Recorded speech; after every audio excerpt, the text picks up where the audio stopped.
반갑습니다. 오늘 우리 하나님의 말씀을 들을 텐데 듣기 전에 잠시 기도드리겠습니다. 하나님 감사합니다. 오늘 이렇게 주님의 말씀을 듣게 해주셔서 감사합니다. 주님, 이 말씀을 들을 때 나의 마음을 열고 나의 귀를 열고 주님께 집중합니다. 주님, 목사님을 통하여 말씀하여 주시옵소서. 주님의 말씀을 온전히 하여 주시옵소서. 주님 홀로 영광 받으시고 모든 말씀 예수 그리스도의 이름으로 기도드렸습니다. 아멘. 자, 오늘 이제 다가오는 주가 설이라서 한복을 입었습니다.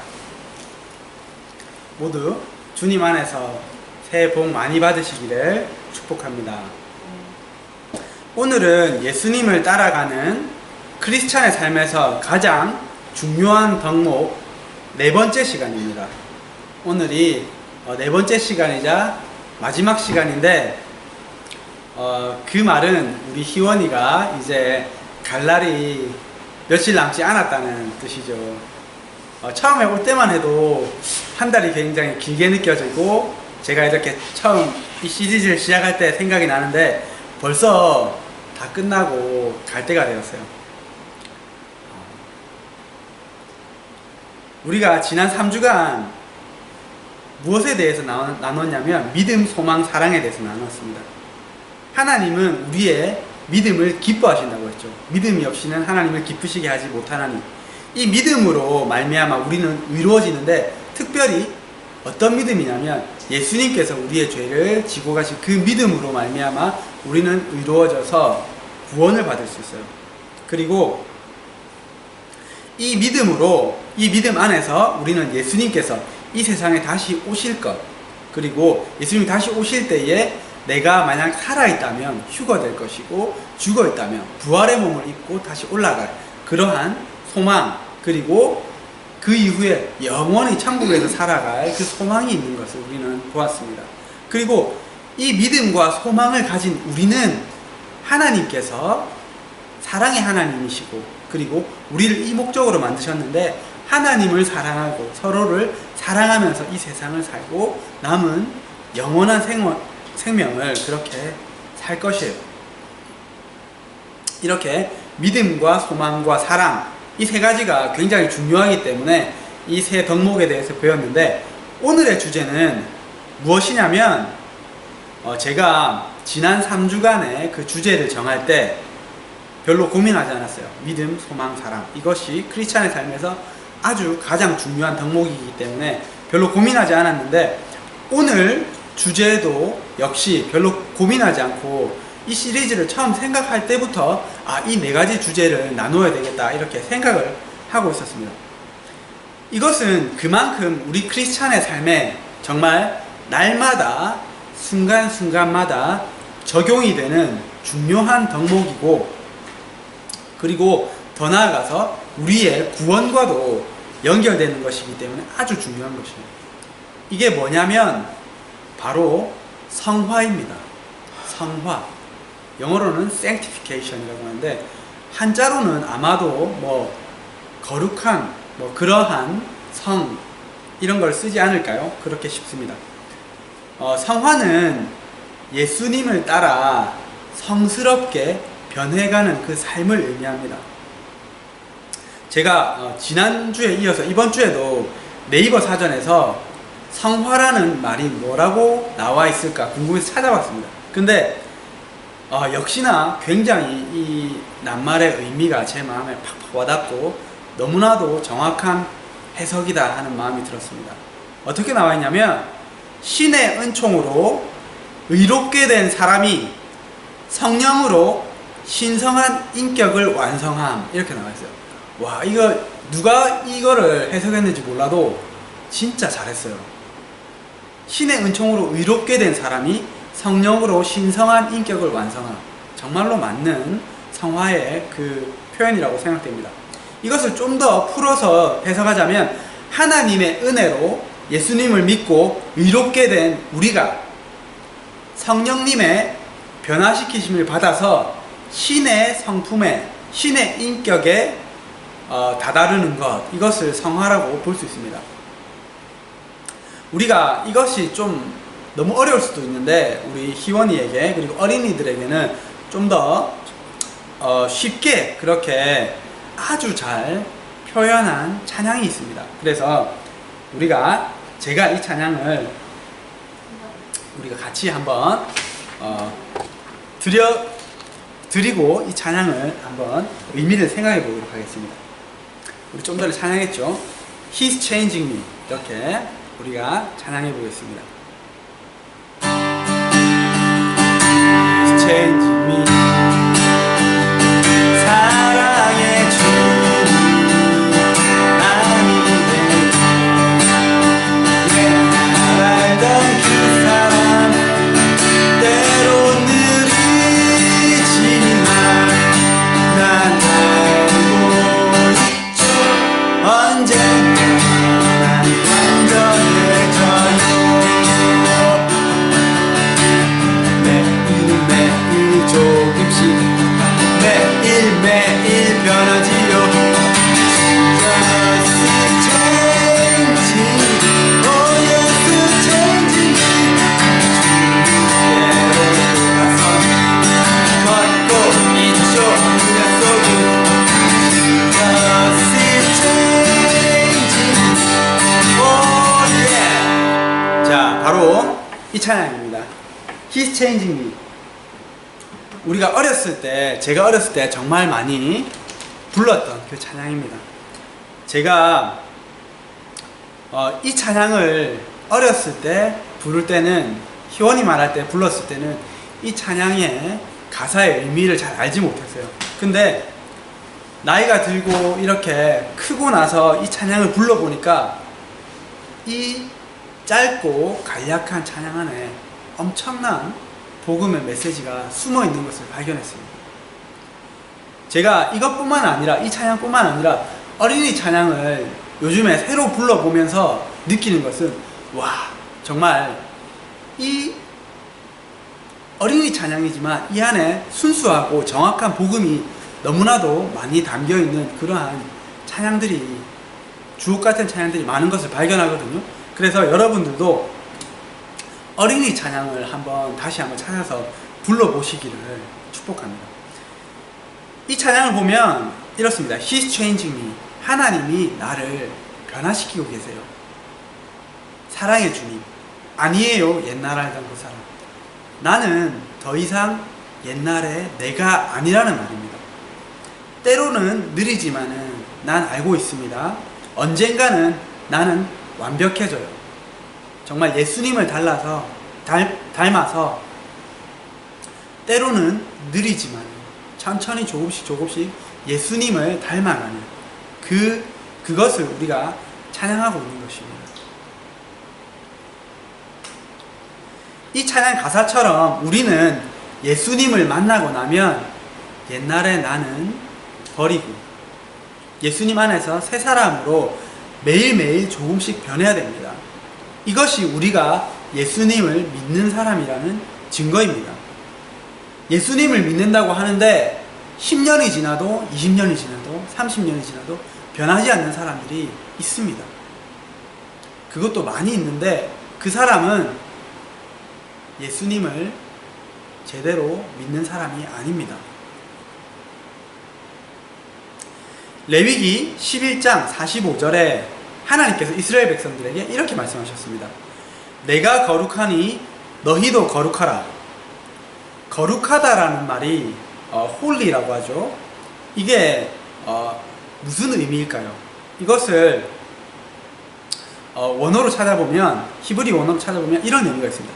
구별하다, 구별되다, 이런 의미가 있는데, 이 세상에 정말로 많은 사람들이 있습니다. 그런데 하나님께서 하나님의 사람들을 따로 구별해 놓으셨다, 이런 의미가 있습니다.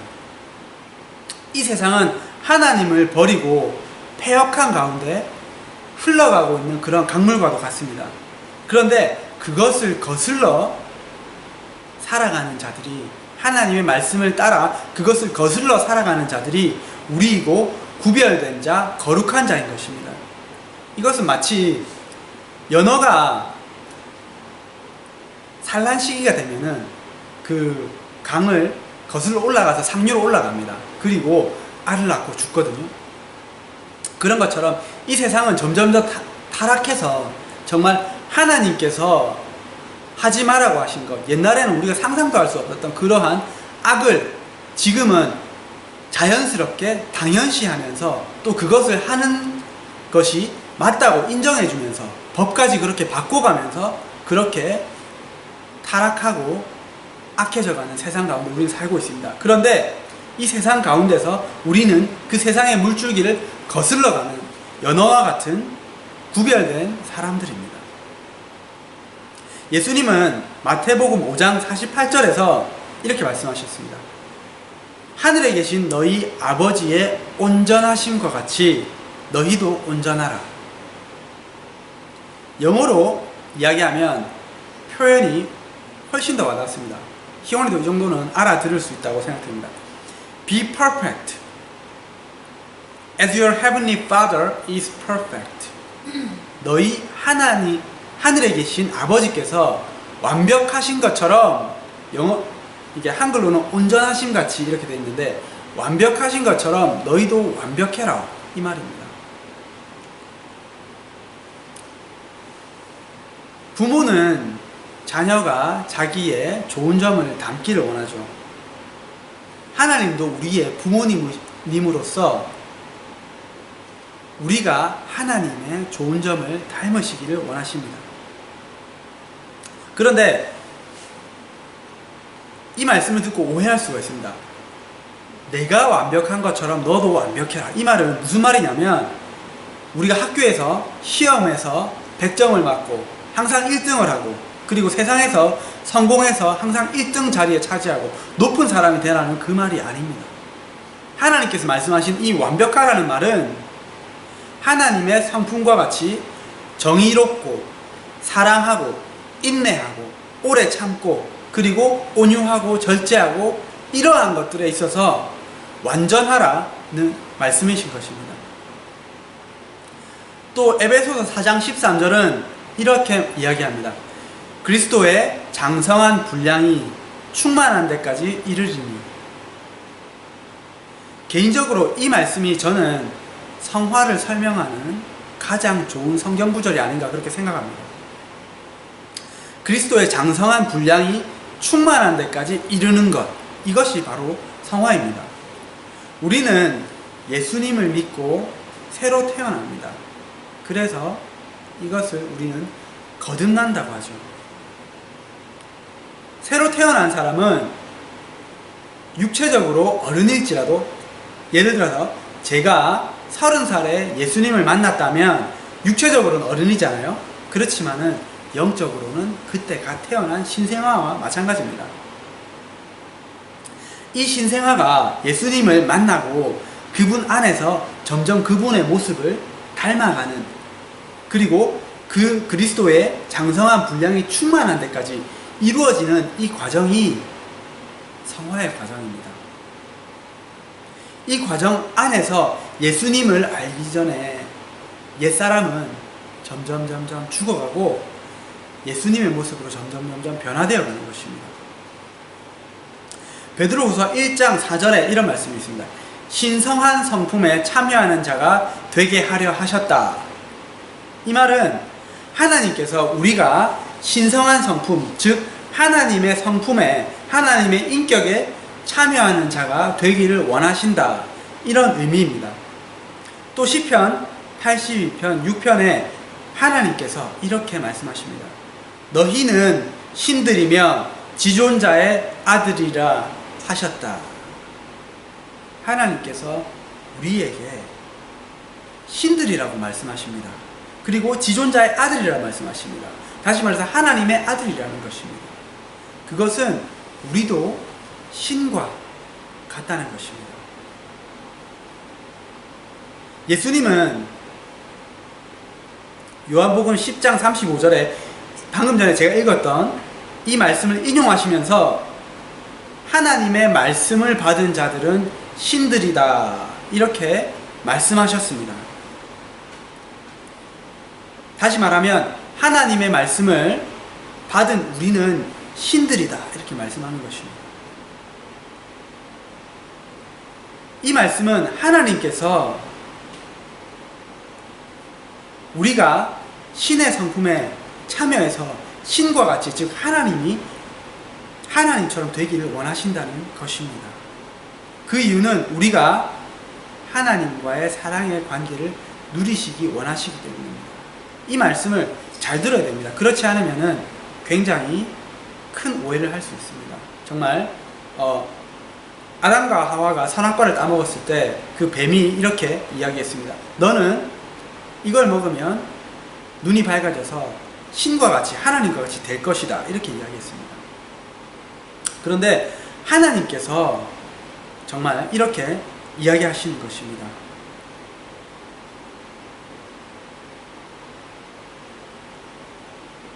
하나님께서 원하셨던 것은 우리가 하나님처럼 하나님의 성품에, 신의 성품에 참여하기를 원하셨습니다.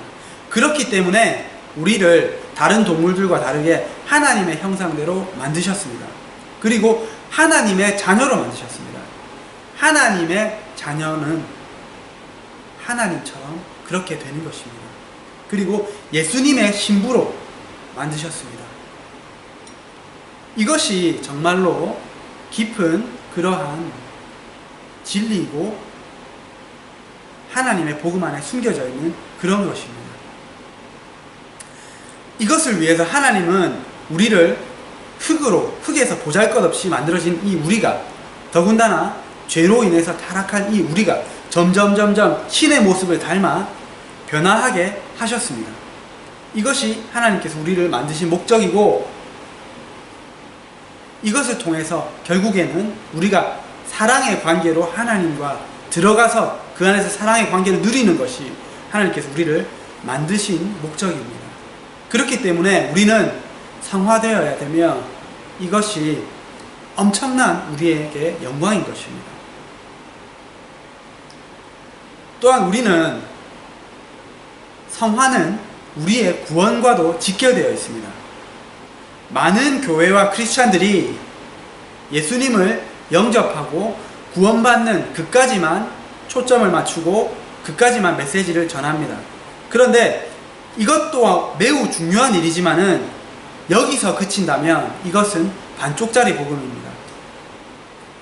예수님을 만난 이후에 남은 인생을 예수님의 제자로 살아가는 성화의 과정이 반드시 있어야 됩니다. 예를 들어서 저희가 지금 이 호주에 살고 있는데, 호주에 살고 싶은 사람이 이 영주권을 받기까지만 그 삶만 생각한다면 그 이후에 호주에서 살아가는 훨씬 더 많은 이 삶을 생각하지 않고 이까지만 살아간다면 반쪽짜리라는 것입니다.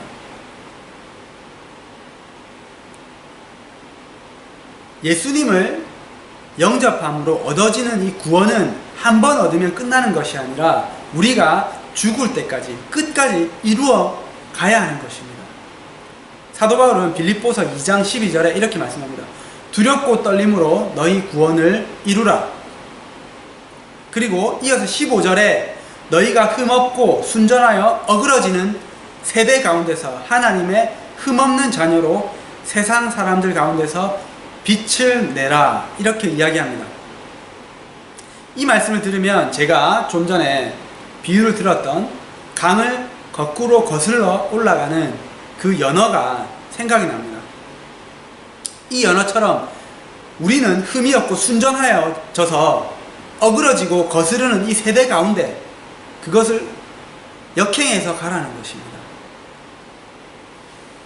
사도 바울은 고린도전서 9장 27절에 또 이렇게 이야기합니다.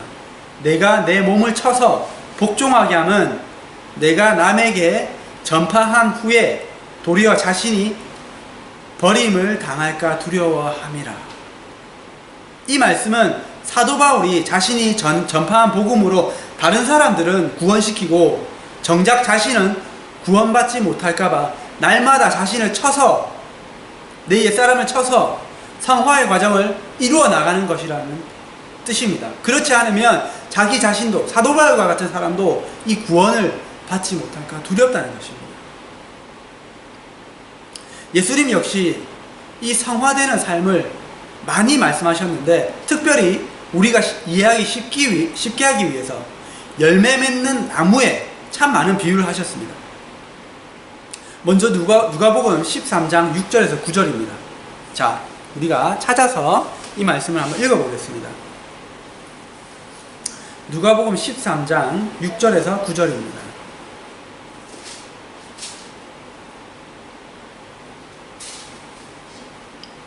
누가복음 13장 6절에서 9절입니다.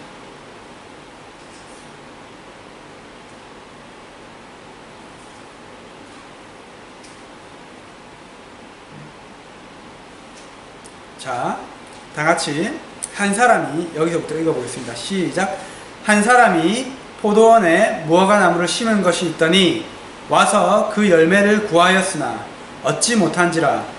포도원지기에게 이르되 내가 3년을 와서 이 무화과나무에게 열매를 구하되 얻지 못하니 찍어버리라. 어찌 땅만 버리게 하겠느냐. 대답하여 이르되 주인이여, 금년에도 그대로 두소서.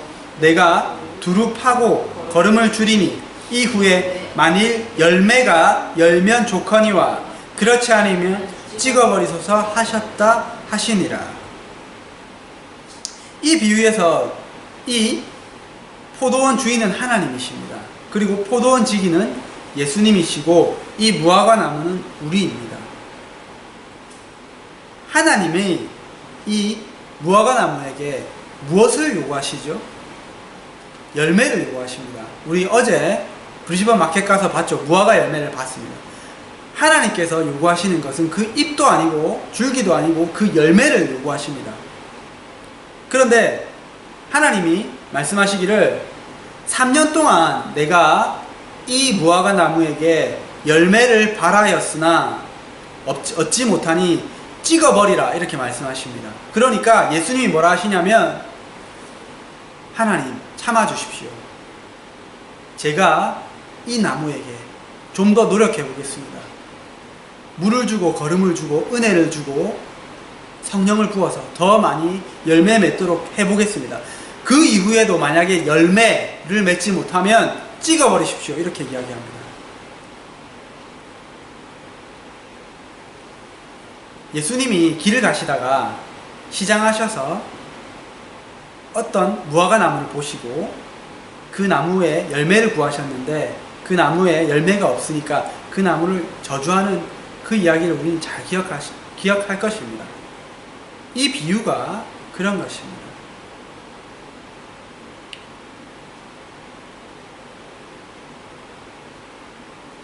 마태복음 7장 17절에서 20절 말씀도 한번 찾아보겠습니다.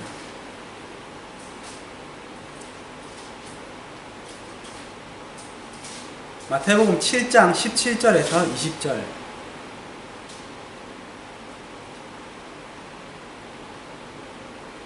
이와 같이 좋은 나무마다 이 맞나요? 말씀. 마태복음 7장 17절에서 20절. 시작. 이와 같이 좋은 나무마다 아름다운 열매를 맺고 못된 나무가 나쁜 열매를 맺나니 좋은 나무가 나쁜 열매를 맺을 수 없고 못된 나무가 아름다운 열매를 맺을 수 없느니라. 아름다운 열매를 맺지 아니하는 나무마다 찍혀 불에 던져지느니라. 그러므로 그들의 열매로 그들을 알리라. 아멘. 자, 좋은 나무가 아름다운 열매를 맺고 나쁜 나무는 나쁜 열매를 맺는다고 말씀하셨습니다. 그리고 아름다운 열매를 맺지 아니하는 나무마다 불에 찍혀 던져버린다, 이렇게 말씀하셨습니다. 이 불에 찍혀 던져지는 것이 무슨 말일까요? 찍혀서 뽑혀서 지옥불에 던져진다는 그 말씀입니다. 예수님은 계속해서 똑같은 말씀을 이렇게 하고 계신 것입니다. 왜냐하면 그만큼 이것이 중요하기 때문입니다. 어떤 분들은 이 말씀에 이렇게 반박할 것입니다. 아니, 예수님을 믿으면 구원받는 것이 아닌가요? 맞습니다. 예수님을 믿는다는 것은 그분이 내 죄를 지고 돌아가시고 그리고 그분을 주인으로 모시고 이제는 새로운 삶을 사는 것을 의미합니다. 그렇기 때문에 우리가 예수님을 진짜로 믿는다면, 예수님을 진심으로 믿고 사랑하고 그 말씀을 따라 산다면 아무리 작은 열매라도 열매를 맺을 수밖에 없는 것입니다. 야고보서는 행함이 없는 믿음은 죽은 믿음이라고 이야기합니다. 다시 말해서 성화가 없는 믿음은 죽은 믿음입니다. 하나님이 요구하시는 열매는 바로 성화되는 삶입니다. 이 성화의 삶은 갈라디아서 5장 22절에서 23절에 성령의 열매로 표현되어 있습니다. 예수님께서 그토록 요구하시는, 하나님께서 그토록 요구하시는 이 열매가 무엇이냐면, 오직 성령의 열매는 사랑과 희락과 화평과 오래 참음과 자비와 양선과 충성과 온유와 절제니 이 같은 것을 금지할 법이 없느니라. 그리스도 예수의 사람들은 육체와 함께 그 정욕과 탐심을, 옛사람을 십자가에 못 박았느니라. 이 성령의 열매들이 성화의 증거고, 이 열매가 나타나야지 그리스도의 사람, 즉 크리스찬인 것입니다. 성화의 반대말이 뭐죠? 저는 악화라고 이야기하고 싶습니다. 성화와 악화의 그 예를 제가 얼마 전에 들었던 그 예가 있는데, 그것이 아주 제 기억에 남습니다. 그래서 그것을 전해드리고 싶습니다. 먼저 이 악화의 예는, 어떤 사람이, 이분이 사역자인지 잘 모르겠는데 음란함에 대해서 이야기하셨습니다. 근데 이분이 미국에서 사시는 분인데, 거기서 이제 이민을 가서 그분의 친구, 지인이, 지금은 많이 없어졌겠지만은 비디오 가게에서 아르바이트를 했다고 합니다. 뭐 비디오, DVD 이런 것을 빌려주는. 근데 어떤 남자가, 젊은 남자가 와서 처음에는 이제 음란물 코너에 가서 쭈뼛쭈뼛 하면서 음란물을 하나 두 개 빌려가는 거예요. 근데 그 강도가 점점 심해지더니 나중에는 그 음란물을 보는 것에 그치지 않고 그것을 하고, 근데 거기에도 만족을 하지 못하니까 이 사람이 나중에는 동성연애자가 돼서 한 2, 3년 후에는 그 비디오집에 자기가 사귀는 그 남자친구라고 하면서 그 사람을 데리고 와서 소개시켜주는 그까지에 이르는 그러한 그것을 봤다고 합니다. 정말 이것이 제가 봤을 때 악화를 정말 설명해주는 아주 좋은 예라고 생각됩니다. 이 사람이 예수님을 안 믿었겠죠, 물론. 그런데 그 안에 양심이 있어서 처음에는 음란물 코너에서 그것을 빌려보는 것도 눈치를 보던 그 사람인데, 그것을 탐닉하고 즐기다 보니까 점점 악해져서 이제는 동성연애까지, 그것도 떳떳하게 하는 그런 사람이 돼버린 것입니다. 그런데 어떤 사람은 예수님을 믿었습니다. 예수님을 믿었는데, 예수님을 알고 믿었지만은 이 사람은 정말 그 음란물을 보고 음란한 행동까지 하고 그러한 사람이었습니다. 그런데 이 음란한 행동을 멈출 수가 없었습니다.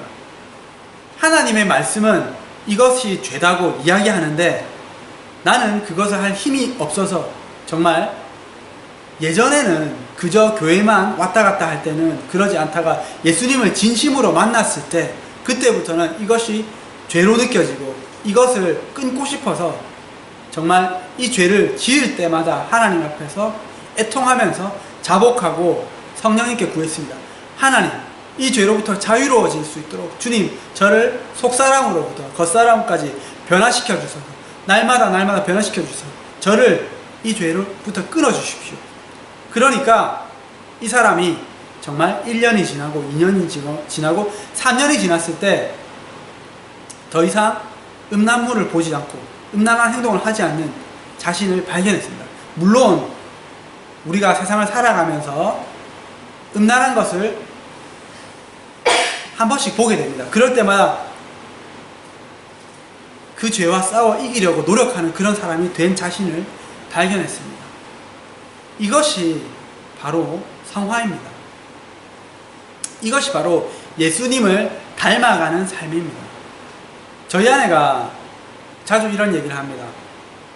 내가 예전에는 정말 내만 하면 됐지, 내만 하면 착하게 잘 살았지, 이렇게 생각했는데 정말 예수님께 깊이 들어올수록 정말 내가 진짜 죄인이고 정말 작은 것 하나도 하나님께서, 내 안에 계신 성령님께서 꼬집어내시는 것을 정말 느낀다. 그것 때문에 내가 죄를 지을 수 없다, 이렇게 얘기합니다. 예를 들어서 마트에 갔는데 마트에 사고 싶은 설탕이 있었습니다. 이게 몸에 좋은 설탕이라서, 이제 몸에 좋은 당류라서 이것을 한번 맛보고 싶었다고 합니다. 그런데 이미 그것을 누가 살짝 뜯어 놓았는지 아니면은 살짝 뜯어져 있었습니다. 그래서 이것만 딱 열면 이미 개봉이 되어 있는 거고, 살짝만 더 열면 이것을 맛볼 수 있는데 내 안에 계신 성령님께서 그것을 지체하시는 것입니다. 그래서 그것을 하지 못하고 나왔다고 이야기하는 것을 들었습니다. 이러한 삶이 성화입니다. 이런 것뿐만 아니라 여러분이 여러분의 각자의 삶에서 나이가 어린 사람이든 노인이든 각자의 삶에서 항상 싸워 나가는 그러한 성화의 과정을, 예수님을 정말로 잘 따라가는 분들이라면 이 성화의 과정을 이루어가고 계시다고 생각됩니다. 우리가 예수님을 믿으면서 이 성화의 아름다운 열매를 맺으시기를 축복드립니다. 우리가 그 작은 승리 하나하나들이 하늘에서, 천국에서 정말 하나님과 천사는 그 작은 성화의 승리로 인해서 기뻐하고 잔치를 할 것입니다. 그리고 그것이 우리에게도 정말 그것을 이기고 나면 우리 안에 하나님의 기쁨이 밀려오는 것을 우리가 경험합니다. 그리고 그것이 나중에 천국에 가면 우리의 상이 됩니다. 이 성화의 열매를 맺는 방법은 요한복음 15장 4절에서 5절에 예수님께서 잘 설명해 놓으셨습니다. 이것 역시 포도나무 가지 비유입니다. 이 성경을 보고 이 예수님의 말씀을 들으면 예수님은 참 농사를 좋아하시는 것 같습니다. 이런 비유를 정말로 많이 드십니다. 겨자씨 비유라든지 천국 비유라든지 이런 모든 것들이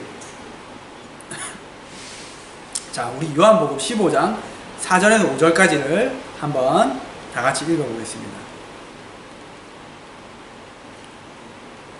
요한복음 15장 4절에서 5절입니다.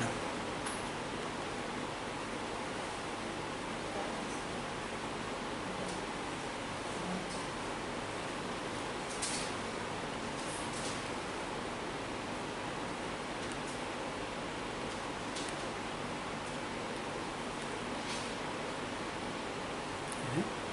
15장 4절에서 5절 시작. 내 안에 거하라. 나도 너희 안에 거하리라. 가지가 포도나무에 붙어있지 아니하면 스스로 열매를 맺을 수 없음같이 너희도 내 안에 있지 아니하면 그러하리라. 나는 포도나무요 너희는 가지라. 그가 내 안에 내가 그 안에 거하면 사람이 열매를 많이 맺나니 나를 떠나서는 너희가 아무것도 할 수 없음이라. 자, 예수님께서 반복적으로 이렇게 말씀하십니다. 가지는 나무에 잘 붙어 있기만 하면 열매를 맺습니다. 우리는 가지고 예수님이 그 나무이십니다.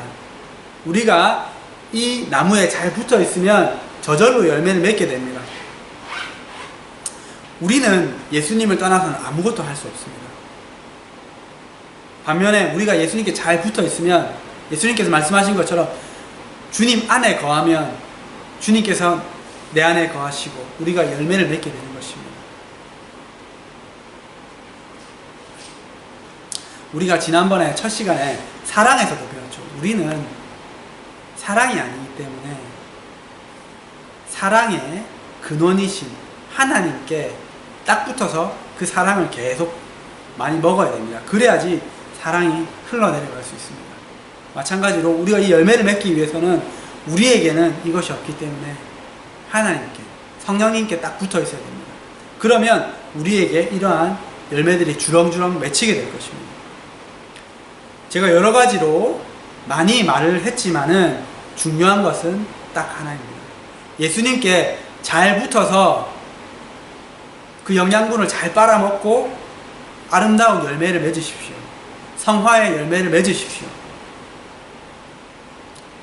여러분이 조금씩이라도 변화되고 계시다고 믿습니다. 만약에 혹시라도 그렇지 않은 분들이 있다면 자신을 잘 점검해 보시기 축복합니다. 자, 우리 말씀을 들었는데 우리가 이제 이 말씀을 내 삶에 적용하기 위해서 기도하고 오늘 말씀을 마치기 원합니다. 내 안에 성화되지 못하는 그러한 부분들이 다들 하나씩 있으실 것입니다. 하나님은 그런 것 같습니다. 하나를 연단하시고 그 다음에 그 다음 것을 연단하시고 보통 그렇게 하시더라고요. 지금 하나님께서 나에게 성화되기 원하시는 그 부분이 무엇인지 그 부분을 하나님께서 나에게 성화시켜 주시도록, 변화시켜 주시도록, 예수님의 모습을 닮아갈 수 있도록 그렇게 기도하시고 우리 예배를 마치겠습니다.